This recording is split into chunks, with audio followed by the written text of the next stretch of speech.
Maruchan superfans are everywhere. From the busy moms who want to deliver maximum flavor in a flash to dorm room diners who want to put some slurp in their step. There are a ton of copycats you could use. But if you want to bless your bowl, there's only one true Maruchan. Whether you choose instant lunch, ramen bowls, yakisoba, or restaurant quality gold, Maruchan is the only ramen worth obsessing over. Smiles for all. Maruchan. See what all the ramen hype is about at maruchan.com. 'Tis the season to shine with H&M. Discover the holiday collection and find fashionable pieces for your wardrobe or for under the tree. Get inspired and dazzle with this year's glam. From tuxedo styles, bow detailed pieces, impressive prints, and more. From unforgettable looks to unforgettable gifts. With fashion finds to home decor, find it all at H&M. Treat your loved ones and yourself this season. Shop in-store or at hm.com. On Florida's Space Coast, we think you can have the best of both worlds. Kind of like right now. Driving, at your desk, maybe at the gym, but you're also grooving to some music. Visit us and you'll go to the beach and see a rocket launch. Or go kayaking and manatee spotting.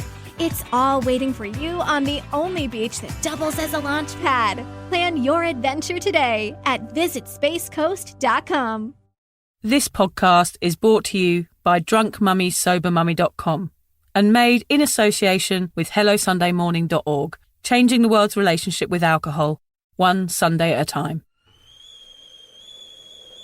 Oh, the kettle's boiled. Great. Perfect timing. Should we get started then? I'm Victoria Vanstone. I'm Lucy Good. And this is Sober Awkward.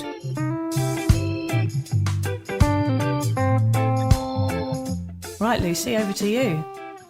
Thanks, Vic. So whatever stage you're at on your sober journey, and Vic and I are at completely different stages, you'll know that life without booze can at times feel, what do you reckon? Awkward. Lucy and I invite you to listen to our podcast where we discuss the realities of sobriety, the good, the bad, the ugly, and the cringingly embarrassing. Our honest and open chats will help you discover what it really means to be sober. Yes, we're here like a dodgy bottle of port from your nan's drink cabinet to take the edge off sobriety. And together we can learn how to feel the awkward and do it anyway.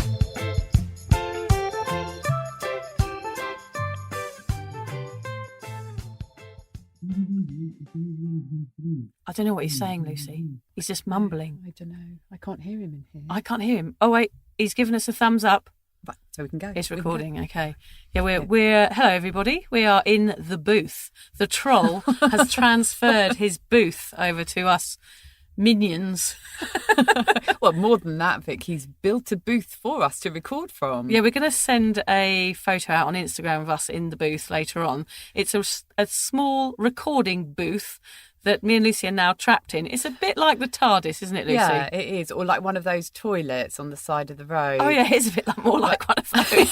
He has put some snazzy lights up, some disco lights, so we're feeling quite disco-y. It's definitely better than being in that room with the piss-stained mattress. We're feeling very posh, actually. It is quite posh, And the best bit is, he's not in here with us. He can't fit in. Only 2 people can fit in here. He can just do signs. There's a little window in it, so we can't see him, so he's just doing signs through the window. It's quite funny. We have no idea what he's talking about. No. He's getting quite frantic. He keeps moving the mic around and we don't really know why. But anyway, we just smile at the troll and hope that he gets on his way. Should we give Alan a thank you? Yes, for thank building you, us Alan. a booth? Thank you, Alan. We love our booth. It's very kind of you. Yes. Feel very posh in our booth. The troll has given us a booth. How lucky we are. Yeah. But yes, welcome back, listeners. This is episode number 10. Number 10. Number 10. It's actually the last one of series 1. Oh, is it? Yes, so yeah, it's actually. Thanks for letting me know. Yes, I just thought I'd let you know. Yes, because the next series we're going to start having some guests on, and we're really excited. We've got some amazing people booked in already. We've got William Porter, who wrote Alcohol Explained. We've got Sober Dave coming on. We've got Jean McCarthy from the Bubble Hour. Goodness knows how we're going to manage to allow them a chance to speak while we're talking as well. I'm a little bit worried because we can barely get a word in edgeways when it's just the 2 of us, but I'm sure we'll work it out. But I have got an announcement to make. 11 months sober. Today? No. a couple of days ago. Gosh, Lucy, that's amazing. I cannot believe that has come round so quickly. Well, it's obviously feels like a lifetime for you, but for me, it's gone like in a day. Well, and I mean, 11 months is not one of those great milestones because it's a 12 months, but it's like, oh my God, I'm on that final 12 month. Yeah. I'm about to reach something that I never thought I would before. And you know, my overriding emotion, just in case you wanted to know. Yes, I do want to know. Is one of thinking, I am so glad that I've made this to be a lifestyle choice where I'm going to try never to drink again than just a year. Because if it was going to be a year, my head would already be starting to fill up with how am I going to go about drinking again? And the dread would come back. The dread, how am I going to moderate? The anxiety would already be back, knowing that I'm going to be back on that alcohol wheel again. So instead of thinking, you know, doing it for a year and thinking, God, I really am looking forward to having a drink, I think I would rather be more dreading it than anything, because it's just when you give up altogether, it's just easier. So much easier than moderating. Yeah. But the reason I thought I'd mention it, because obviously I'm going to make a big thing about it when it becomes 12 months, but big song and dance. It's because I don't know how to celebrate the 12 months. And I feel it's almost more important than my birthday. That's how much it means to me. So anyway, of course, I'm going to be dragging Vic along to my celebrations. And we've had a brief chat about what we might do and haven't come up with any solid ideas. So I thought I'd put it out there to the listeners. Oh, good idea. So if anyone has reached an important milestone in their drinking and celebrated in a certain way, love to know how you did it. Or if you're already thinking, when I get to this much sober, this is my plan, this is what I'm going to do, tell us about it. Email us at vic@drunkmummysobermummy.com. And let us know, because it's really important that we treat ourselves when we reach these milestones. And I shall certainly be doing that. Not quite sure how. I can't actually remember what I did for mine. I think I went out for the day. I think I had a really nice day out. I think I went for a massage. I just did loads of sort of self-pampering. I think my husband, I dragged him along with me. But I remember it was huge for me. You don't, you know, it is a huge day. It does feel bigger than a birthday because it's such a monumental change, isn't it? So you feel really proud of yourself, and it does deserve celebration. Yeah, and you just feel so bloody good in yourself as a person as well. I was just thinking when you were talking about your 12 months, like, imagine going back to drinking, like you say. What would be the purpose? I mean, what would be the purpose for you now? What would be one reason that you would go back to alcohol? I know the answer straight away. It would be that 15 to 20 minute high that you get after your first drink. Yeah, and that's it. That's it. That's the only thing I miss. Yeah, that's that sort of moment of euphoria where you suddenly feel relaxed and feel like you're having a good time. But we both know that is a total myth. Yes, and it's so short-lived. What is the point of doing it? It's all downhill from there for me. And there's no such thing as moderation. I absolutely know that. Yeah. Part of this sobriety journey has taught me that, as I've understood the scientific things around moderation, which we'll talk to William Porter more about.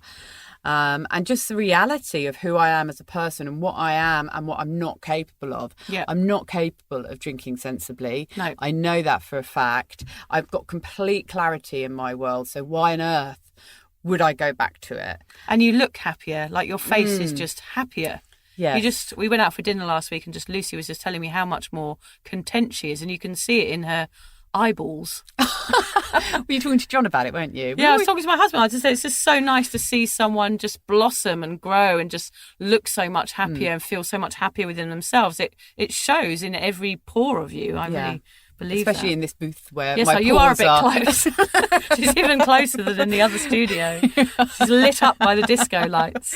But tell us about you, Vic. What you've been up to? How's your week been? What have you got to tell us before we get chatting? No funny stories apart from my son crawling out of his cot and then me finding him hanging upside down from a handle. I don't think I can handle any more stories about him. I know. He's a climber, so.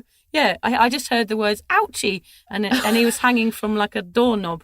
But he was fine. God. Yeah, he was fine. But yeah, he's a climber. I don't know what to do about it. The other two weren't climbers, so I'm just not used to it. So we've had to take all the chairs down, all the cot sides down. He's now in a single bed. It's all very stressful. But the main thing I wanted to talk about today, Lucy, actually was not my brats, who I love very, very much. They are not. Who make me feel very tired a lot. Is that I actually did manage to drag Lucy out on that sober breakfast last weekend, and I just Yes. wanted to give her a little round of applause because we I'm all gonna know give that myself Lucy one. finds it hard to do the sober social thing. But after our podcast, she plucked up the courage to go and have breakfast with our little sober social group, which is the Drunk Mummy Sober Mummy social group on Meetup. It's just in my area. So, yeah, if anyone lives on the Sunshine Coast, have a look at that. But, yeah, Lucy came and you Yeah. had a good time, didn't you, Lucy? I did. It was early in the morning. It was 8:30, so I had to put myself in training for it all week and started getting up a little bit earlier. So by the time that day came, I was up at 6 to meditate, get ready. And, I did. It was great to be out at that time. And I felt good all day after I had been there. Good. And also, I think what I felt most of all about that event was because I'm not struggling really with my drinking at this stage, Yeah. especially with that 12-month mark coming up. I'm completely motivated. But it was really nice to be there to help some other people who are struggling and questioning. Yeah. So I sort of spent the rest of the day thinking, I've done something good. Yeah, you've been inspiring to other Yeah. people, and that's really important. So thank you for making me come along. yes, make I'm me going do to that. force you into it much more often. Yes, and it's not Against just your will. Just to note, it's not just the sober socials; it's any social. Yes, yeah, any 'cause, Yeah, I don't social, want it to make it sound as if I just don't like the sober ones But because they're good. The sober ones, And Lucy felt the fear and did it anyway, and it was all right, wasn't it? and there was really nice porridge there. Which Yes, was there a is always. massive We bonus. always do like a bit of porridge. We do. I Posh got there, porridge. and Vic just ran up to me in excitement. I thought she was just really excited to see me, but she said, "They've got porridge." Oh, it's a sad state of affairs, isn't it? Dear, oh dear. So, yes, this is what our lives are like now.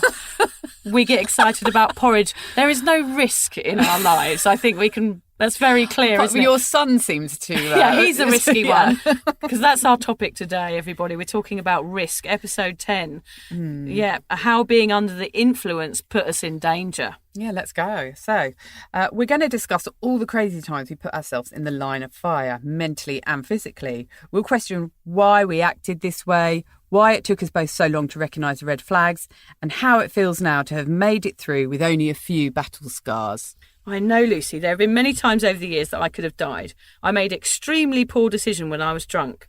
I put myself in situations that truly meant I was living on the edge. I cringe when I look back and think about all the crazy, careless capers. I wonder why on earth I put myself in jeopardy so often. Was it because I didn't care about myself?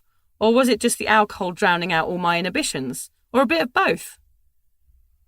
What I do know for sure is I wouldn't have done any of these antics sober. What about you, Lucy? Did you put yourself at risk when you were pissed? What do you think? Yes. think I might have? Yeah, I'm not proud of it, but I most certainly did. And on a very regular basis, I shudder to think of some of the things I did, often, well, mostly without knowing it, and how they could have ended up so differently. I can honestly say, Vic, that I believe I am lucky to be alive today. The reason why we want to talk about our risky behaviours today is because we feel that telling our embarrassing tales of woe might help you identify these traits in yourself. We both have legendary drinking tales that we use to top up our repertoire of riotous rebellion. You like that one, I Lucy? love that. Like, nice choice of words. Repertoire of riotous. Try and say it fast. It doesn't work. We thought these anecdotes added to our extrovert personas, but really, we were just pissed. Giving our bodies and minds away for the sake of self and social approval. So if you're still drinking, we want to help you see that these risky escapades that are so often minimised over a Bloody Mary in the pub the following day are actually signs that you need to address your drinking habit. We want you to take heed of our mistakes before something awful happens to you. We don't want you to be another sad statistic. If you've already stopped, hopefully this chat will remind you of why you stopped and why you need to never start again. We're also going to cover how amazing it is not to have put ourselves at risk anymore and still be able to enjoy ourselves without playing a game of Russian roulette with our valuable lives. Yes, Vic. We also want to know that we want you to know, and us, we are also worth more than this, that you matter and we matter and all of our lives are important. We both have huge regrets and have suffered terribly due to alcohol, but the truth is we didn't know that our behaviours were so out of control until we became sober. We both realise now that we'd forgotten that our lives counted or that we were worthy of happiness. Sobriety is not just about giving up alcohol, it's an act of self-love and self-care. So we hope today's podcast is going to get you looking within and recognising your worth. I wanted to talk about all these past fuck-ups because I think our brutally honest stories can help people feel less alone and feel less shame. Because shame is what keeps us drinking. Oh, and I also want to find that guy that gave me chlamydia in 1997, Lucy. Did that really happen? Let's move on to the next part. Do you think he might be listening? Let's move on to the next part of the podcast. If you're listening, Steve. So you knew his name. Well done. Of course I didn't know his name. Anyway, Vic's email address is vic@drunkmummiesovermummy.com. Yeah. But look, we are going to start our discussion today with a fact, because Vic's done some research around why alcohol makes us feel invincible, because after all, it's that invincibility that gets us doing all these ridiculous things. So tell us your fact. Well, fact is, Lucy, it's all to do with GABA. GABA is a major neurotransmitter in the brain which controls much of the anxiety we feel. When our brain cells get overly excited, GABA is released into the brain to calm these cells down. When alcohol binds with these certain GABA receptors, it affects the transmission from our brains. In other words, something that makes us nervous in a normal situation can be altered with alcohol, thus giving us a sense of relaxation and a false mindset of security. So not only do we not have a stop button, but we don't have a nervous button either. Yeah. You know, that feeling where we should think, hold on, this is the wrong thing to do. So yet again, you know, there is a scientific reason why we do these things when we drink. Yeah, we shouldn't feel so bad about ourselves because that's naturally what's going to happen if you drink. So I'm glad we've said that, because because don't feel this too is guilty. A really uncomfortable podcast it is a for bit, me. We are going to talk about things we're not proud of, which we do a lot. But we don't mind. We don't mind because everybody's been there. Yeah, well, not everyone. Well, everybody's been here. We are talking about promiscuity, of course. Yes, we are starting with we're diving in at the deep end here, aren't we? Because this is a really uncomfortable one for me, and I'm sure it is for you as well. Well, I must say it was all before I got married, of course, and I was drunk. So I wasn't capable of making great decisions. And when I travelled the world, I could sleep with someone one night and move on to another town the next day. I never had any repercussions to sleeping with people, even if I didn't really like them that much, which probably I didn't because I'd met them in a bar in a blackout. But yeah, I do have a history of being quite promiscuous when I was younger. When you'd had a drink as well. And the drink made me feel invincible, so I didn't really consider my own safety when I was being led down dark alleys with strange men. And also I was very easily talked into anything because I wanted people to like me. So if a guy showed an interest in me, I was like, oh, well, he likes me, I'm going to show him I like him back by sleeping with him. I mean, that was how my brain worked. It's taking people pleasing to a whole new level. Absolutely, Lucy. That is exactly what it is. I mean, I just wanted people to like me, and I thought, well, he's going to show me he accepts me and I'm a good person, I'm funny and everything. So I may as well sleep with him. I didn't really think about myself in those situations. It's almost as if they want to sleep with you, you've managed to prove that you are this really cool, amazing person, which isn't right at all. No. They just sleep with you because you're an easy lay. But it was sort of like a short-term buzz. It was like I would go out, I'd have a few beers, and then I would relax inside my brain and think, well, I'd become more free and more open and more easy, exactly what you say. And then it was like, right, I want to kind of snare a man because that will fulfill some need within me, which was the need for love, I guess, deep down. And I think I always thought that those situations would lead to something. That was always my hope. I mean, women, we're very, sensitive. And I think deep down, sleeping around, it might seem quite brash and laddetty and all of these horrible things. But I think deep down, I felt like I was going to get a boyfriend out of it. And you were looking for love as well. I was looking for love, exactly. So it's sad, really. It is, yeah. I used to lie in bed the next day afterwards, with the sheets up to my chin, feeling very sad for myself because they'd gone off with a... I was going to say, was he still in the bed at that stage? Normally he'd done a runaby then. Yes. Yeah, unfortunately. The quick story I want to tell about my promiscuity before I let Lucy tell me her awful ones was a perfect example of myself putting myself at risk was accepting a drink from a dodgy guy that I'd never met before on a beach in Byron Bay in I think it was the millennium year. And I remember thinking as I took the glass from him that I shouldn't have drunk it because I didn't know him and I just felt that he was dodgy. The reason I thought he was dodgy was because he had a tattoo of a cross on his forehead. So, yeah, you had a little feeling he might have been dodgy. I don't know. I just thought, oh, wow, cool, he's got a cross on his forehead. Actually, as you drank more, you just thought it was the coolest thing in the world. Well, no, I don't remember anything after that glass because I think it was Rohypnol in there. Yes, so that's not funny. No, it wasn't funny. So this is like my worst risk I've ever put myself at. So I knew in the moment that I took the drink that I felt in danger, but I took the drink anyway. And the next thing, I don't remember anything, and I woke up the next day. But I had to say to my friends what on earth happened. And the guy had actually dragged me off up the beach on my own, and they found me. My friends luckily saw that I'd gone missing, and they found him on top of me trying to kiss me, and it was all very, very dodgy. And they pulled me out of that situation and carried me home in a fireman's lift back to where we were staying, back to the backpackers. So luckily my friends stepped in. But if that situation had gone any further, I literally have no memory of it whatsoever. So there's a perfect example of me just going into a situation, being brash and being, I'm going to be the life and soul of the party, and taking drinks from anybody.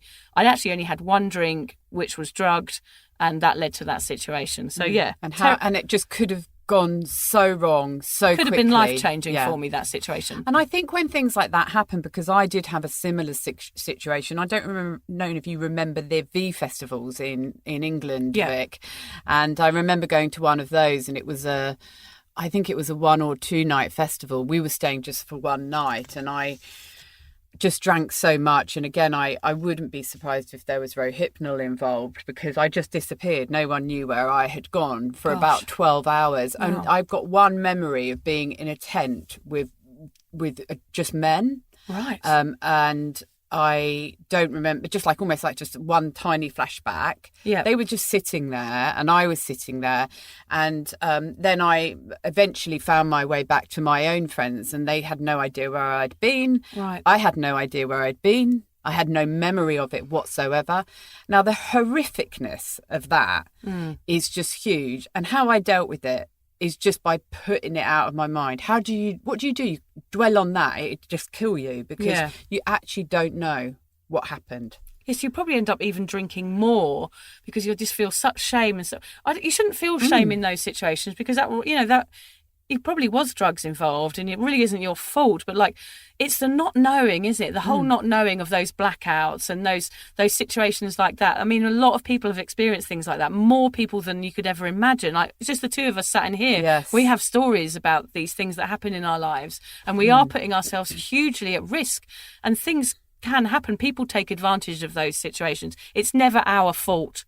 We are the victims in these situations, but if I hadn't been drinking, I don't believe those things would have happened to me. No, that's right. And I think that when they do happen, we bury them so deep inside us because we're so ashamed of them. And even now, after being sober for a while, looking back, I literally feel a bit physically sick when I think about the occasions and the situations that I've got myself into. And that blackout thing is just terrifying. It is terrifying. And the more you think of it once you're sober, the more terrifying it is. You have no idea what you're doing, but you are still functioning, doing something which is, you're not even behaving in any way close to the person that you are when you're sober. No.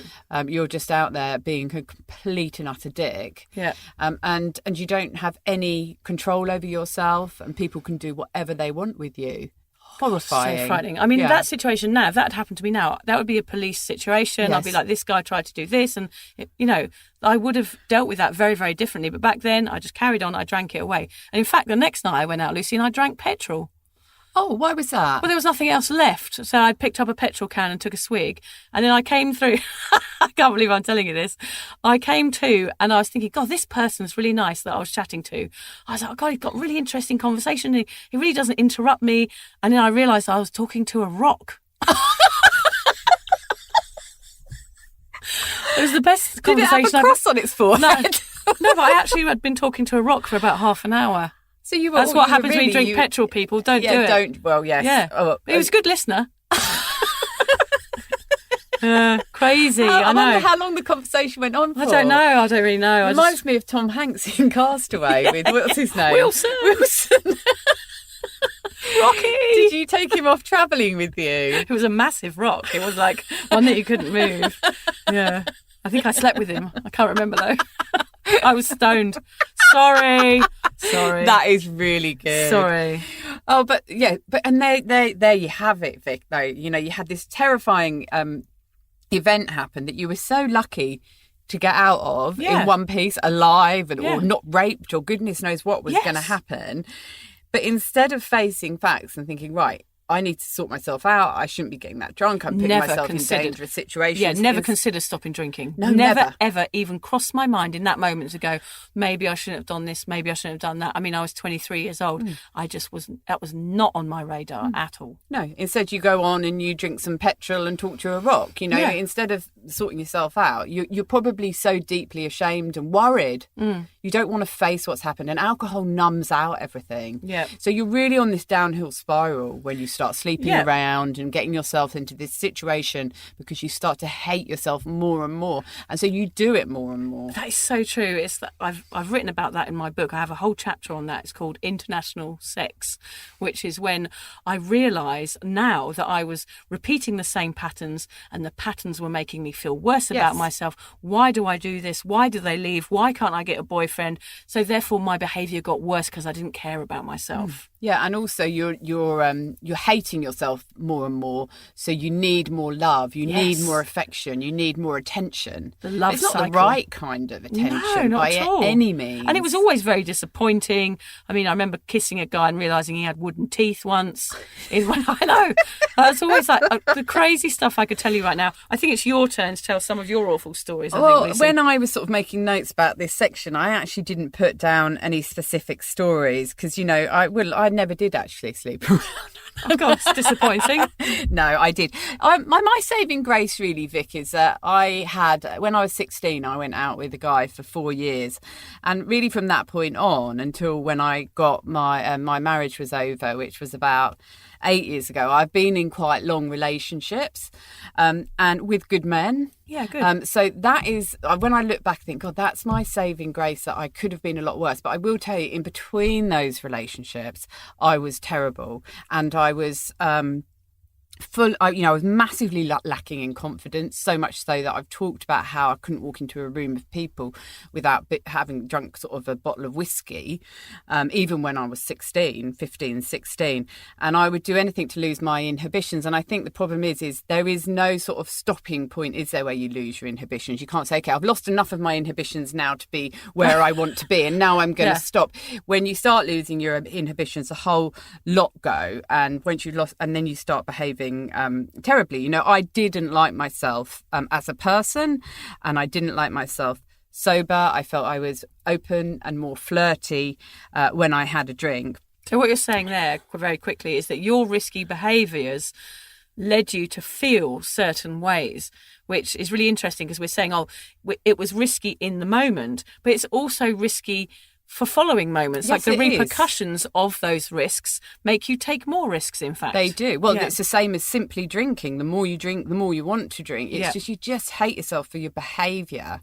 And yes, when it becomes to that kind of slutty, sexy behaviour, then that's the way you deal with your hate for yourself, by just carrying on doing it. Yep. And, you know, that's what I was doing. And unfortunately, I thought that the attention that I was getting from guys is because they thought I was cool and nice and sexy, but it's in fact because I was behaving like a slut and I was an easy lay. Oh, it's awful. And I think I knew that, but I was so desperate for the attention. I think that's the theme, isn't it? Yes. And we're even just coming to terms, talking about it to each other now. It's that desperation for attention because we weren't particularly happy with the people that we were, and however we were going to get that. And with a guy, it was generally like the most important attention you could get was sex. If they wanted to have sex with you, it meant that you were okay. It was like confirmation, wasn't it? Yes, it was. Yeah. And I wasn't naturally sexy, you know. I was always a tomboy. You know, I was in my DMs and my jeans, and I never wore sort of sexy, revealing clothes or anything like that. I'm the same. I don't think I'm naturally like a really sexual person. No, and but I when was, when I had a drink, you know, I'd be doing the dance around the bedroom, you know, feeling really, really, really cool, but obviously probably looking absolutely awful. But the shame after that, even knowing that is not who you are, then the next day I'd feel so embarrassed about my antics. Yeah. I'd just go, oh my God, what was I doing? Yeah, and you know, and if this guy that you've slept with and you've sort of been really wild in the bedroom with, even if it carries on for a bit longer, they kind of expect expect you to perform the same way again. And you're like, they probably think, God, I'm onto a right winner here. I mean, you can't actually remember what you did, but you kind of know you did a few classic moves in the bedroom. I was going to ask you what your classic moves are then, but I don't think I need to know. Well, I never remembered any of them. And I don't think they were that good because no one really wanted to see him again.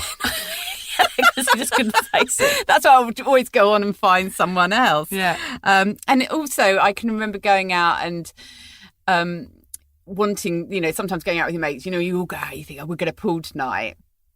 Which is fine to do that. It's fine to go out and think, I'm going to want to meet someone and, whatever. But, you have to do it whilst you're in control of your faculties. Of course, I never was. And if I couldn't pull, I'd just drink more. And then my standard in men would just drop and drop and drop the more I drank until I got to the point where honestly, anyone would do. Yeah. Really, anyone. Yeah. It's somebody who I might know, someone I work with who I have absolutely no interest in would suddenly appear really sexy. Why? I mean, that's biggles, isn't it? I wonder what the scientific thing Yes, we'll have to ask William is. Porter. We've got so many questions for him. I mean, why do we do that to ourselves? Just like the standards get so low. Can we not talk about it anymore? Yeah, Can we let's move on to the really next one? Because awful. I'm really glad we got that. Yeah. Thanks so for putting that that is at the promiscuity, beginning. everybody. Promiscuity, you put yourself at risk from all sorts of reasons, but you put yourself in danger in those situations, and they're things that we probably wouldn't do when we're sober. So the next thing we want to talk about is the drunken injuries. This is another way we put ourselves at risk. Up to 15 people die and more than 430 people are admitted in hospital every day in Australia due to alcohol-related illnesses and accidents. I mean, that's huge. Imagine all the resources being used for people being drunk and falling over and getting in fights and all those things. That's huge resources being used that could be used for people like an old person that's fallen over. Yeah. I feel so guilty about that. We've spoken about that before. I feel guilty about taking up the time of the ambulance people and the paramedics and everything when I was doing stupid things. And you do get a very frosty service in the hospital, don't you? If you go in and you've been drinking or you've taken anything and had an injury and you're wasting their time. They're so obviously pissed off with you. Yeah. And rightly so. But we wanted to go through, we have got so many examples of drunken injuries. We had to just sort of filter them down to some of our favourites. Yeah. Some of our classic moves, our other classic moves that ended up in injury. So we were going to alternate, weren't we? So we say them. Yeah, so my very first one was a black eye, but I don't know why, but I woke up with a loaf of bread in my bed because I was holding it as ice. I'd got a loaf of bread out of the freezer, and to make the swelling go down, all I just knew was that I'd woken up with a loaf of bread in my bed. What's yours, Lucy? That is just so I know, good. weird. That the bread's way better than the black eye. Yeah. I was going to match your black eye with my black eye a couple of months before I actually got sober. On Florida's Space Coast, we think you can have the best of both worlds. Kind of like right now. Driving, at your desk, maybe at the gym, but you're also grooving to some music. Visit us and you'll go to the beach and see a rocket launch. Or go kayaking and manatee spotting. It's all waiting for you on the only beach that doubles as a launch pad. Plan your adventure today at visitspacecoast.com. Went out with a friend, left the kids at home. Well, she'd come around for dinner, so it was meant to be quite a civilised evening. Those are the best. Yeah. Decided to go out about midnight. There's one bar open, and went and got completely drunk with a couple of guys in there. Came out, sitting outside on a wall, and just sort of did a Humpty Dumpty fall, face down into the concrete, and just caught the edge of my eye on a sort of a concrete flower bed border. Lovely. Could have blinded myself or something like that, but stylish. Very stylish. Had a massive shiner, and my poor daughter, when I got in with that black eye, she was Mortified. Understandably devastated. Yeah, and I had to live with that for good 10 days to 2 weeks. Yeah, the shame of it. The shame. My stump, of course, is my classic one. Blew off my finger with a firework. Lucy? Fell backwards off a moped. Nice. I used to have a swan dive cut on my chin every Saturday morning because I would attempt to swan dive in a hip-hop nightclub in Brighton and cut my chin every week. Yeah. Didn't think to stop drinking. No, of course not. I'll carry on with the nightclub theme there because this is actually my friend, went to a nightclub on my 14th birthday with my friend and was so drunk dancing on the dance floor that I tripped over, fell over on top of her and broke her arm. Oh, yes, that's the other thing. You're risking other people's lives, not Well, just that's your right. own. But she was so drunk that we carried on until about 8 o'clock in the morning. Yeah. So it was about 6 hours later that she suddenly thought, oh, my arm Oh, hurts. gosh, yeah. Just completely had to wait for the alcohol to sort of burn off her skin and then the pain started. The pain starts coming. Like, oh, I think I've done something to my arm. Well, I thought that actually leads on to mine because I was always dancing with no shoes on and used to get glass cuts. But then I'd wake up the next day with kind of like disco dirt all up my shins and like lacerated feet. I thought, oh, yeah, look, I tried on glass last night. Ha, ha, ha. Still didn't stop drinking. Still didn't stop dancing. Oh, you still dance now, don't you? Cigarette in my mouth the wrong way round, took a drag on it, burnt my lips. I bet a few people are nodding going, yep, done that. There was one, this is a classic one. I ended up underwater, don't know how, was in a blackout. All I remember was falling in a fountain and then being underwater and opening my eyes and looking at a fish. Are you sure there was actually a fish there? Was there, a fish. Or were you... I was in a fountain and there was a fish in there and I was just popped out of a blackout looking at a fish and I sort of hurt my ankle as I fell in. You didn't drown, really. No, but I think it actually sobered me up, so... Oh, yeah, nothing like some cold water to sober one up. Yes, I was doing a knot back and, sometimes you sort of do it and then you hold on to the glass in between your teeth and I bit it really hard, bit into the glass and cut my lip. Oh. My poor old lips took a battering. Oh, that was like the Sambuca burn as well, wasn't it? That's like another classic drinking injury was that burn, that circular burn in the centre of your palm where you've put a flaming Sambuca onto your hand. If you were to inspect people's bodies closely, you could probably see the classic signs of a drinker. It's not just the red nose. Scars. Once I was at a party, I had a birthday party, I was a bit off my head and I put a cigarette I didn't know I'd done it, but I put a cigarette in my top pocket, lit and did my coat up. And it wasn't until there was smoke bellowing out of the top of my lapel and I was walking around this house going, there's a fire somewhere, everyone. And everyone was like, what are you talking about? And then I opened up the top of my coat and smoke billowed out and my inside of my coat was on fire and I had to like unzip it and then stamp it down in the kitchen. So that must have been hilarious. Nearly burnt yourself alive, yeah, burnt myself didn't alive. you? Yeah, I laughed at that, but actually I nearly burnt myself alive. You did. I mean, and if you hadn't have killed yourself, you'd be lying in hospital with terrible burns or something. God, it's not in some of the time, isn't it? It's a bit funny. No, it's not funny. I once got run over. A car came along, ran me over. I rolled over the bonnet and landed on all fours on the other side. Like a cat. And he went to get out to say, to see what had happened. I'd walked out in front of the car, I might add, so he was pissed off. And I just said, oh, just fuck off, and walked off.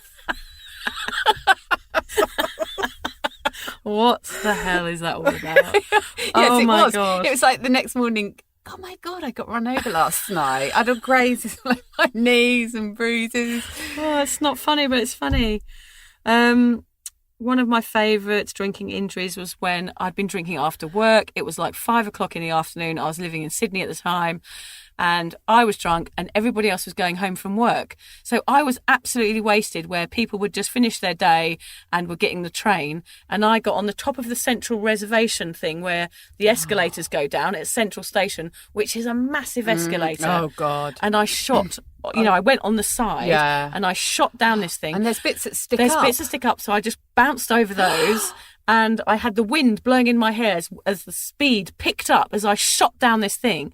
And I shot off the end at about, 100 miles an hour with all the commuters waiting for their train home. And I landed on my shoulder, on my collarbone. I actually broke my collarbone. And then I got on a train and fell asleep and ended hours out of Sydney. Oh, and woke up on my own. I didn't know where I was and I had to get a taxi, try and find a taxi to get home. But what would all those commuters... I don't know. What, you shot through the middle of them all? And then I don't know what I was doing. And I just got on a train and fell asleep. Oh, no I used one woke to do me that up or all anything. the time in England, fall asleep on trains. Awful. And then you realised that you had a sore shoulder. Yeah, and then I had to go to hospital and I had a broken collarbone. collarbone. You broke your But it was the same collarbone hospital I'd been to with my stumpy finger after I got back from Thailand. And they were like, oh, hi, Victoria. Oh, God. I was like, oh, hi, me again. Other arm. They weren't pissed off with you? They were a bit pissed off with me. Yes, I had an incident. Yes, Oh yes. Can I just say earlier I was reading up through. Me and Lucy do a little bit of a script, and we don't read each other out what we're going to say because we want to sort of surprise each other live on the podcast. And I just read through this script here, and I just saw at the end Lucy's written shooting incident. Oh, come on, do tell. I went out in England when I I don't want to give away too much information in terms of names or anything, but yes, I was in a couple and I went out with another couple for a very civilised Sunday roast in a pub where we got very drunk, came home. And my partner at the time was walking through the garden, and one of the friends we were with accidentally shot him in the back. Oh my God, what with? With a rifle, a shooting rifle. Oh, no. And the bullet went right down his into his back and right down by his spine. God, so we had to call the ambulance. Yeah. And we had to tell them, because any gun injury, they call the police. The police came. We had to say it was a ricochet bullet, which means that we said he was aiming at the tree, shooting apples, and it shot off the tree and went into his back. And the surgeon who took it out said to him, just to let you know, that wasn't a ricochet, so you might want to talk to your mate about that. Of course, we all knew it wasn't a ricochet. He was just trying to be funny. Right. And he shot him in the back. Yeah. Oh, wow. So, yeah, that was, And funnily enough, actually, just one more, because we were talking to Alan before we started recording tonight. He was telling us that he's going on holiday up to Cairns, and I was telling him that I went up there a couple of years ago. I went with my ex-husband and my kids, and we got quite drunk one day, my ex-husband and I, and we booked a skydive. So I suppose that's quite a risky thing to do. It's risky to do when you're drunk. It's even riskier to do if you'd been drunk. Yeah, I'm surprised they even took the booking. Yeah. Yeah, drunk and booked a skydive. I bet they get a lot of calls, don't they, on a Friday night. We're coming tomorrow morning. It's going to be a really good idea. What a great thing to do. Imagine being hungover and doing a stand-up that's quite skydive. risky, yeah. So, but to make ourselves feel better, you actually did a really cool thing, and you asked people, didn't you, Vic, to see whether they had some stories yes, we could read out. I did a little Instagram post, see if any of our listeners had any risky stories to tell. My favourite was Leah.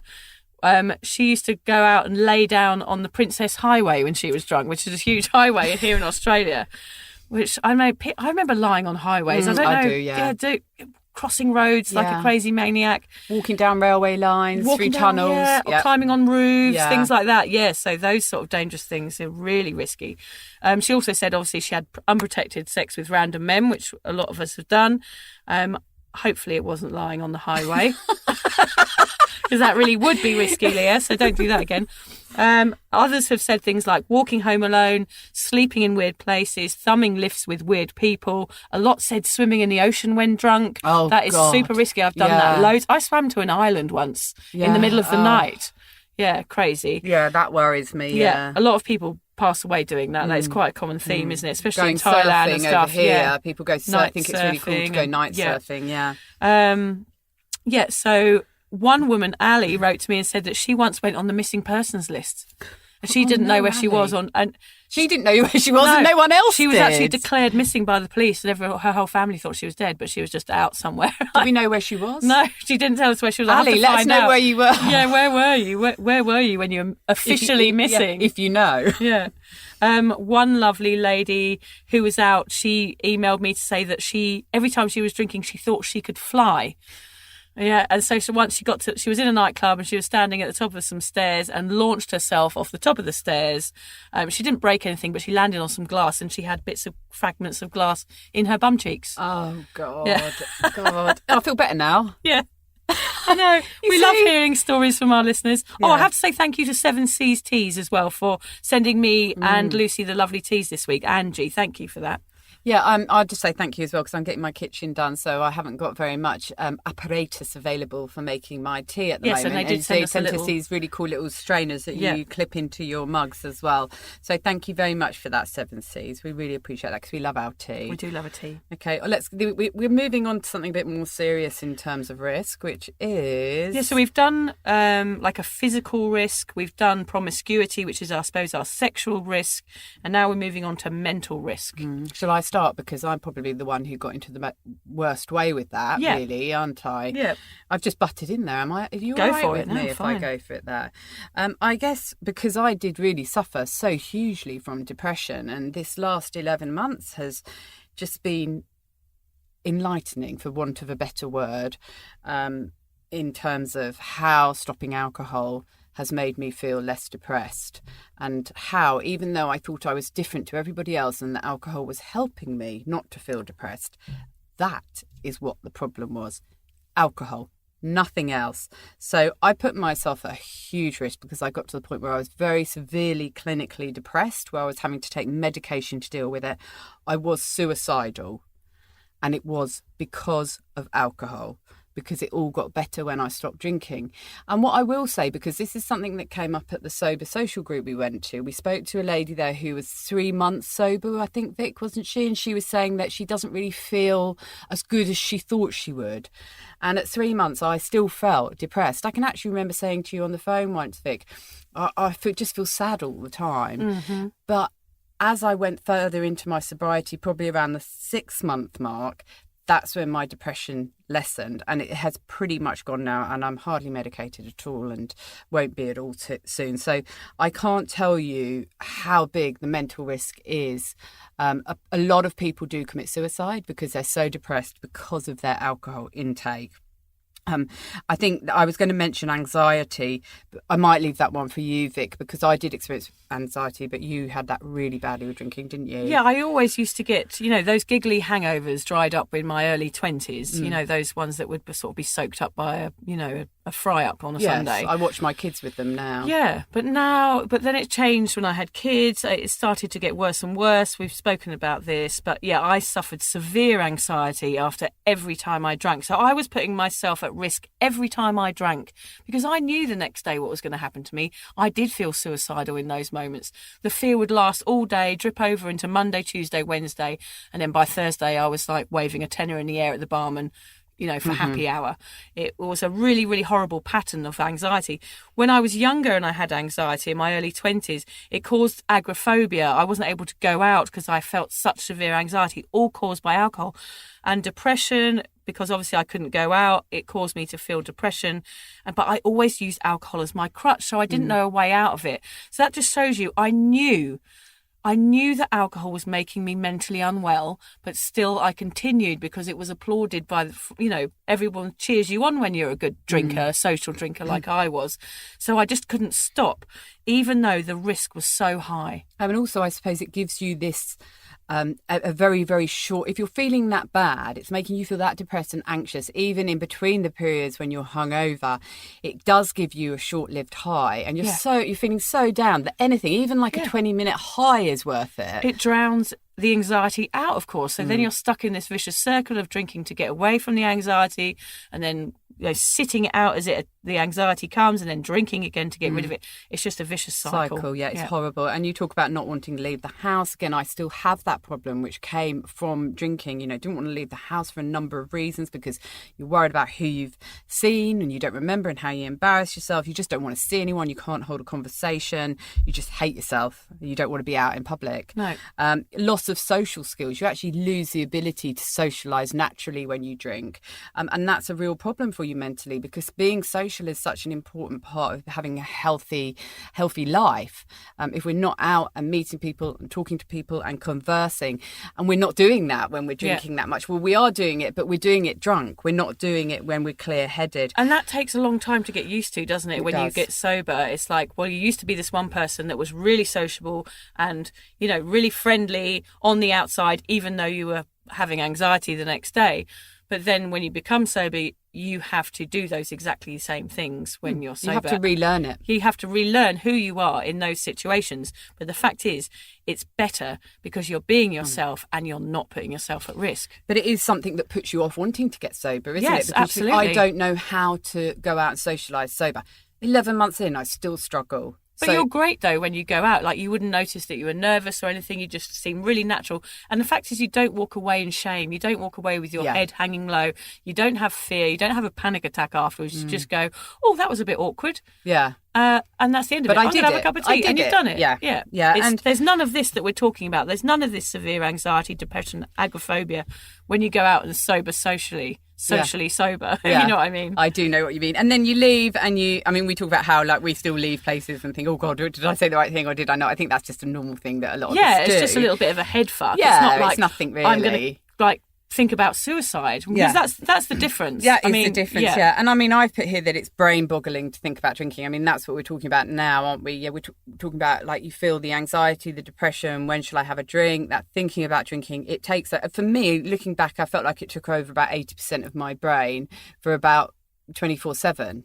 You know, it was just constant, and it was just driving me mentally insane, and I honestly thought that I was unable to cope without alcohol. So therefore you have a feeling of dependency, and it's horrible being dependent on anything. It's a very it makes you feel trapped. You can't live your life freely if you're dependent on something to get by, and that's a horrible feeling mentally. So a huge amount of mental risks there, but they, you know, and some of them, and I will say from experience that it can get so bad that if you are in a place where you are, you know, just feeling that the only thing that makes you happy in life is alcohol, please reach for help. It's funny, all of these things that we've talked about, the promiscuity, I mean, there is so much risk in, you know, that how that ends up, you know, the end line of that is death. The same as mental risk, the same as physical risk. Yes. These are situations, they're not light-hearted situations. No, they're like, I know me and Lucy talk very light-heartedly about alcohol, but these are all risky situations that could end in you not being here anymore, which is very, very sad. We want you to be here. Yeah, we do. We want you to be safe and happy. And I mean, we are here, that. but there are a lot of people that aren't, because it hasn't turned out as well. I mean, all I can say is I'm extremely lucky. Both of us are very lucky to be sitting here telling you. I just hope we can get out of this booth, because it's getting a bit hot, isn't it? Are you hot? It is really hot. Yeah, it's quite hot. Yeah. I think Alan might have locked us in. I haven't seen him for a while. No, I haven't either. The other thing we're going to talk about very quickly is other risks that we haven't included in those three biggies. Are there other ways drinking alcohol has put you at risk over the years, Lucy, aside from pure promiscuity, injury and mental health? Yeah, absolutely there is. Criminal record. Oh, yeah. It's not a funny thing in the slightest, getting a criminal record. It can affect your life in massive proportions in terms of if you want to emigrate, if you want to buy a property. There's so many things. It might seem funny at the time. It might seem a good story to tell. Criminal record is not cool. It's a big risk for your life and for those around you. Yeah, so we talk about that one a lot because it comes up as long-term repercussions from short-term decisions. Yeah. So a silly decision while you make when you're drunk that might seem funny at the time can end up going on for the rest of your life. I mean, I'm sure there's lots of people in prison all over the world that have made stupid choices in those situations, and now that's what's happened to them. Yeah, I'm sure. And can you imagine being in prison because you've done something really awful while you were drunk? Yeah. I can imagine it because I could have done it. Yeah. The other risk that I've got is, if you're not careful as a mum, if you're drinking too much, you can get your kids taken away from you. Yeah. When many years ago, when my kids were young, I would go to the school pick up drunk, and someone actually mentioned to me, you need to be careful because social services will get called. Yeah. I will tell you that the walk to the school from my house was about a 4-minute walk, and there were 2 pubs on the way. Right. So it was a bit of a classic for people to stop in there and have a drink before pickup. But of course, me being me, couldn't stop at one. I'd have to have more. Yeah, and someone actually had a quiet word with me. Be careful. Really? And not only that, if you're looking after your kids and you're drunk, imagine if something awful happened to one of them. Oh, awful. And you just weren't keeping an eye on them because you were too busy filling up your glass with a red wine. The risk of other people. Yes, and what about your poor kids?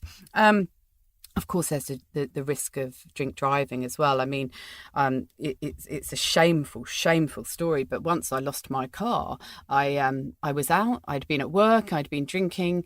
After work, I did actually work in a bar, and I don't even remember getting in my car. Oh, it's awful. I actually did. I wasn't a drink driver as such. I did do it at times, but this night I don't even remember thinking, shall I or shan't I? I got in the car, woke up the next morning at home.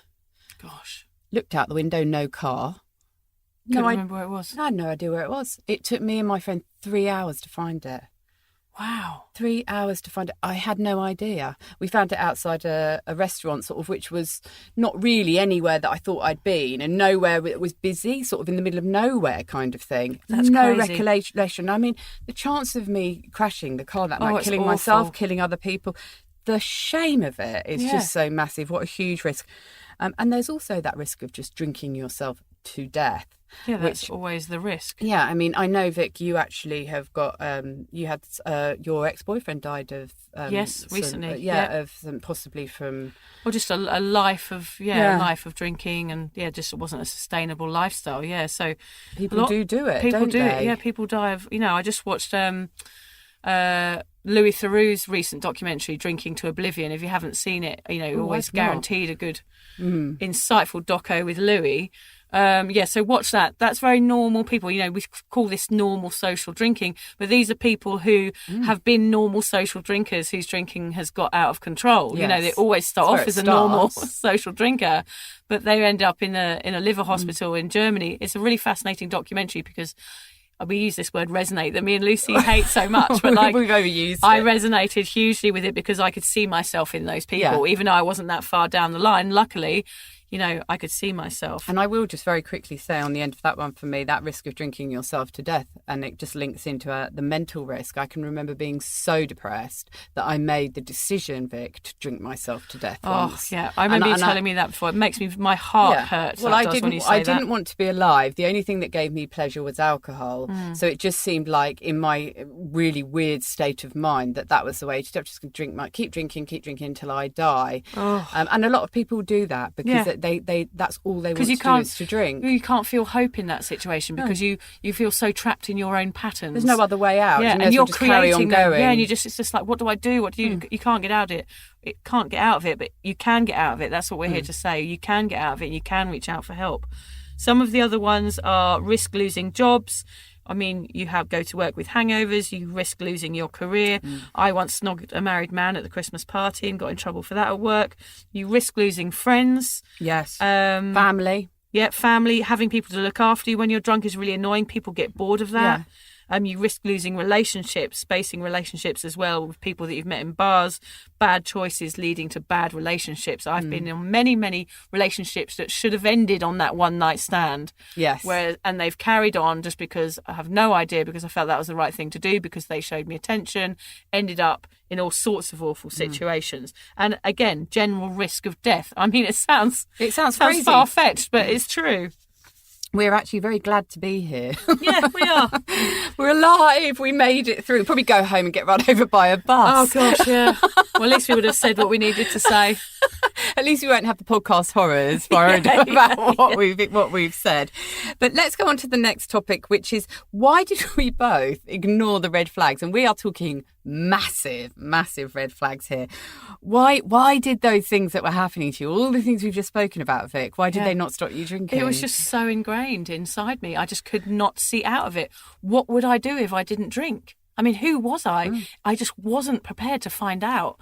I had no idea who I was without alcohol running through my bloodstream. Everyone wanted my funny stories. I felt like I would never have funny stories. It's all to do with that people-pleasing thing again. I was in too deep. I just couldn't see a way out of it. What about you? Look, for me, I just think, well, it was an addiction. Yeah. When you've got an addiction, and it doesn't have to be that massive full-on thing that people, that put you into rehab. Yeah, it can be more subtle. Yeah, it might be that you're a little bit physically addicted to it, but also you're addicted to it as a habit. And like we had in our chat last week, I was talking to you about how I just felt so embarrassed to even leave the house because of my behaviour. And you were like, well, isn't that just crazy that rather than think I'm going to stop drinking and go out, you made the decision to not go out and to stay drinking? That's what it was like for all of those years. Yeah. It was like, I'd rather take all of these risks and continue taking them, even when I know I could end up dead. Yeah. If I can carry on having a drink. And I think another reason why I ignored the red flags was similar to what you were just saying about having really unhealthy relationships. I would be with guys who would allow my drinking. In fact, they quite liked it. And they would encourage my drinking because they knew that I was a better person and to them a more fun person and an easier lay if I was drinking. So surrounding myself by other big drinkers made me, and hearing other people, so I've got friends who are big drinkers and, they'll phone me up and say, oh my God, you'll never guess what I just did. And that immediately makes you feel better. So you minimise in your head the risks you're taking because other people are taking them as well. It doesn't make them right. Yeah. What we're both saying here is basically it was our full personas, was who we identified with were drinkers. Yes. So that is our entire personality. So how on earth could we see out of it? We couldn't. It was like if you took the alcohol away, you'd sort of melt down like the Wicked Witch of the West. Yes, exactly. With the monkeys flying in the background. Exactly. God, she used to terrify me. Yeah, that melty bit's horrible. Yeah. So come on, Vic. I'm melting. Oh, God. I'm melting. That's it. I was just thinking, what's that screechy thing? Oh, I'm melting. Really scary. Do you remember it? That's probably what we looked a little bit like that when we. That's the Wizard of Oz. You probably looked a bit like that when you set yourself on fire. I'm melting. I'm burning. It's really funny. I'm really entertaining. Yeah, look at me. Look at me. Everyone take a photo. The life and soul of the party's on fire. But look, let's look at sobriety now because we always like to end on a high. So what's changed in sobriety and how can our listeners learn from us? Well, I think they will have already thought. Do you really want to learn from us? I think we've terrified anyone who's listening into never having another drink. I hope so. That's the plan. I simply don't knowingly put myself at risk anymore. I mean, that's the main thing. I just don't. I mean, we put ourselves at risk every day. You know, the saying is that you could get run over by a bus. You know, there are risks that go on in life, but I try not to do it on purpose. And you make an educated decision. Like you went on holiday and you went up in an aeroplane, didn't you, with your family? But before you do that, you think about what is the risk of doing this. You're within your faculties in place so you can make the right decision. Absolutely. The other thing is when you're sober, you mature a little bit. So I learned how to get down from the chandelier and grow up. So, you know, maturing is part of sobriety because you've been numbing yourself out for so many years. And that means you don't put yourself at risk as much. And it also means you wear more linen. I was trying to think, what are the other ways I've matured? And not many other ways. I just wear more linen. You do like your linen. I do like a bit of linen, yeah. It's because you don't have to iron it as much. And I suppose you like quite light colours, don't you? So, I mean, you probably would get all red wine stains and that. You can wear lighter coloured clothes. I can wear lighter coloured clothes now and not risk my nice outfits. So I don't abandon myself anymore. I did that every weekend. Sobriety allows the true me to shine out. Means you're leaning into the sunlight a little bit more. So that's lovely. Nice. And also my marriage was a huge step in me not taking risks anymore. It meant I obviously didn't sleep around and that I had someone who accepted me for me. And for me, that was a huge part of me being able to stop drinking. It doesn't work for everybody being in a relationship, but my husband was hugely supported and loved me for who I am without alcohol. Yeah. And I don't think I would have been able to stop if it wasn't for him. Yeah, I think that he played a huge part in you being able to give up. And we are going to talk about that in a podcast. We must make a note about it because it's for people who are partnered, whether it can sometimes be really difficult to give up if they're still drinking. If you haven't got the full support of that other person, you were really lucky in that respect. Very, very lucky. He's just been so supportive, hasn't he? Yeah, and I always say, like, he's stood shoulder to shoulder all the way through this with me. He's never judged me, never questioned me, and all he's done is hold my hand all the way through, which has been amazing. But he didn't judge you when you were drinking either, did he? I think he worried about me. Yes. But he never said so because, you know, it's that social drinking thing. You know, I was always the drunkest person in the room, but it was just so socially acceptable and it was who I was that he probably didn't feel like he was capable of saying, you need to slow down. You wouldn't have listened anyway, I wouldn't have listened, and he did try a few times, and I just said, oh yeah, I'm just having a laugh, or like, you go home if you want to. I just kind of fobbed it off. But yeah, that was really a huge step for me, and that means I don't put myself at risk anymore because I wouldn't for him and I wouldn't for our children. Learning to like yourself, of course, we go on about that a lot. It means you care for yourself more. And I know that cosy Sunday roasts are much better than notches on bedposts. Oh, that rhymes. Yes, I did well there. Oh, very clever. You and your words. Bring out some right. I've got very special words. You've done some good ones tonight. And look, for me, it's about the awareness that sobriety brings, which we talked about last week when we talked about all the wonderful things that come with sobriety and how precious our lives are. why the hell would you do this to yourself? At the moment, we've got this problem happening over in Afghanistan. Well, not at the moment, it's been going on for years, but when you watch the TV and see what's happening on the news, you just think, look at how lucky we are. Yeah. Why am I going to throw away this lucky life I've got by drinking myself to death? I've got 2 teenage girls, so I need to role model to them my relationship with alcohol. And I'd hate for them to ever put themselves anywhere close to the kind of risks I put myself to. So sometimes that's the way to think about risks, isn't it? You think, well, why was I doing that? I wouldn't want to see anyone I love doing that. No. But of course, in that moment when you're drinking, you don't think properly about it. And I think I am finally accepting who I am and liking that person. I haven't liked that person for so long, and a lot of that is due to the drink. I'm not trying to create that new persona with alcohol. And that's the thing that shows in you that we were talking about earlier, that I think the reason you're happy is because you do like yourself. Yeah. And that's, that shows in you. Yeah. And when I look back, it was sort of 20 years of not liking myself. Yeah. And I can see in my eyes in photos from that time. Yes. Remember I showed you that photo of me with the shark eyes? Yes, yeah. Hovering over a toilet somewhere. It was in like my early 20s, and I said, look at my eyes.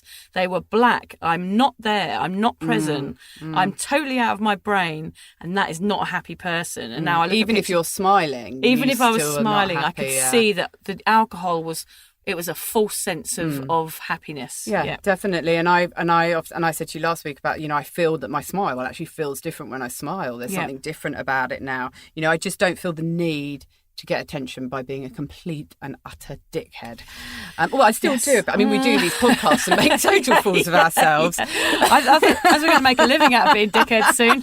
We're doing really well. Marvellous at it.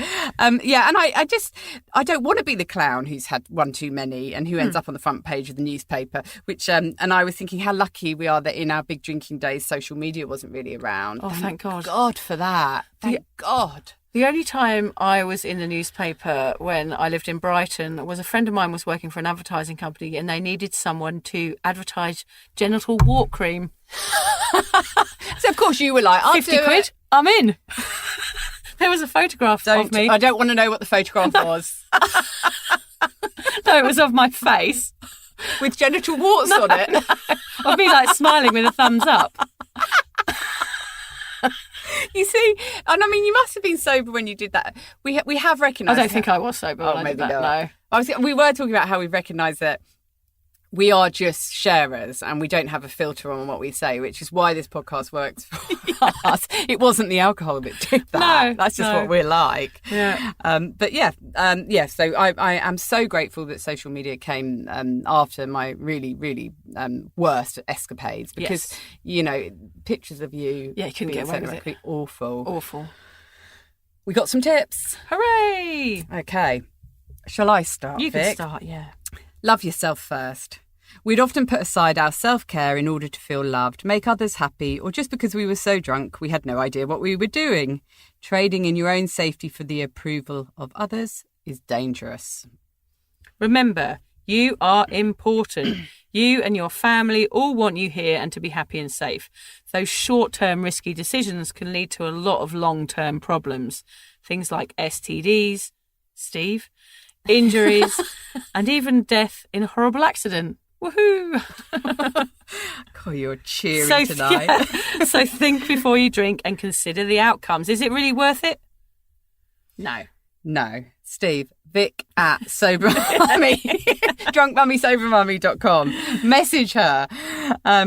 Sleeping around when wasted won't give you anything but a nasty rash and a big dose of self-doubt and self-loathing. Instead, meet people when you're in control. Start a loving coupling when you're at your sober best and have your first date over breakfast. Are you just giving me advice there, Vic? Yes, I am. You wrote this one? Yeah. There is more chance of a long-lasting romance if that person appreciates the real you rather than the one slamming shots at some dodgy bar. Find new ways of entertaining yourself, ways that don't involve you being in a dangerous blackout. Develop more wholesome pastimes away from bars and drugs and clubs. Go to places that are filled with people that care about you and do hobbies that don't involve you risking your life. It sounds simple, but Just try it. Yeah. But we did it for ages. I know, we did it for ages. I know that alcohol is so ingrained in our culture and society that we often feel like we don't have a choice but to drink and to put ourselves at risk. But truthfully, we do have a choice. It's up to you to grab the bull by its bollocks and take responsibility. Be brave by reaching out for help or taking the first steps to stopping drinking. It's up to us to decide if we choose a life of risk or a life of sobriety. So be strong and take charge. And the last one is something I've mentioned before in another podcast, was when I was in therapy considering my drinking habit, and I wrote a list of all the risks I'd ever taken. Some of the ones that we've spoken about today were on that list. It was a very long list. It was 2 pages of A4 of all the things I regret and all the things I thought, gosh, I really got out of that with the skin of my teeth. So do that. Make your list of all of those things, and then read it out to yourself, and then, put yourself in the position of someone else reading that list, and what would you think? And actually you'd think it was a complete mad person staring back at you. And then write not okay next to it. Go through the list again, write not okay, and just realise that is not who you are. That is not who you want to represent to others and to yourself. And know that if you carry on drinking, you're going to end up adding to that list. Do you really want to do that? No, you don't want to add to that list. Exactly. Run out of paper. Yeah, you run out of paper. Right. I didn't find a quote today, Lucy, because everything I looked at... Thank God for that. I know.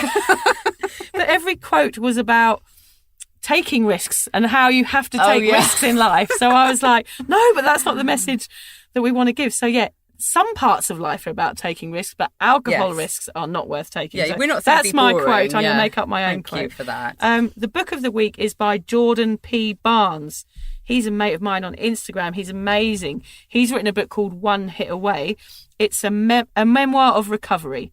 Jordan resides in beautiful Hawaii. He's been sober from all mind and mood-altering substances since August the 29th, 2011. One Hit Away is his debut memoir. Brilliant. Thanks, Vic. And we've just got a little note for our listeners, and I think it's important for them to know that even though we laugh in this podcast and make light of our past crazy drunken behaviours, we don't want this to take away from how serious a normalisation of alcohol abuse is in our society. It has devastating effects on individuals, relationships and families. Lucy and I are both passionate about helping others that are struggling and hope... She just said Lucy and I. Humour. Yeah. Victoria and I. Victoria? Who's Victoria? It's me, innit? That mad woman from Meetup. Yeah. Anyway, we're both passionate about helping others that are struggling. We really are. Yeah. And hope that our humour and insight into the life of 2 ex-binge drinking party girls will give others hope, and that everybody can live a full and happy life after alcohol. I'm sorry I made that mistake. Yeah. It is so bloody hot in this booth. actually. I am tempted to take my top off and sit here in my bra. Yeah. Would you be happy with that, Vic? I'm not sure I could cope. I might just ravish you. Two sweaty old boobs Too hanging sexy. out. Too sexy for me. We've got to get out. Yeah, Thank you for listening. Yeah, we're a bit sweaty.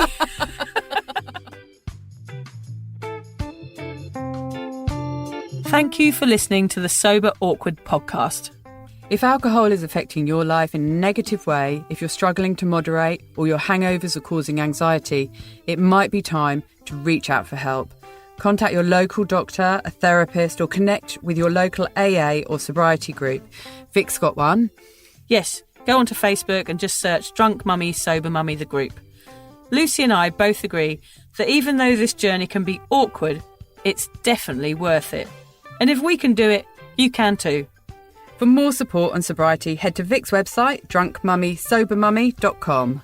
And Lucy runs an online space to support and inspire single mums. Find out more at beanstalkmums.com.au.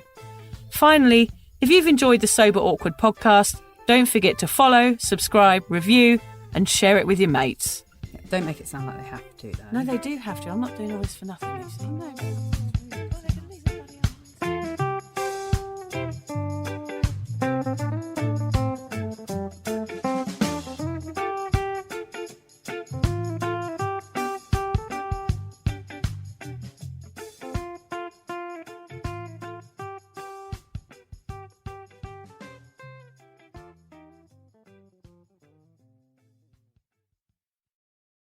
On Florida's Space Coast, we think you can have the best of both worlds. Kind of like right now. Driving, at your desk, maybe at the gym, but you're also grooving to some music. Visit us and you'll go to the beach and see a rocket launch.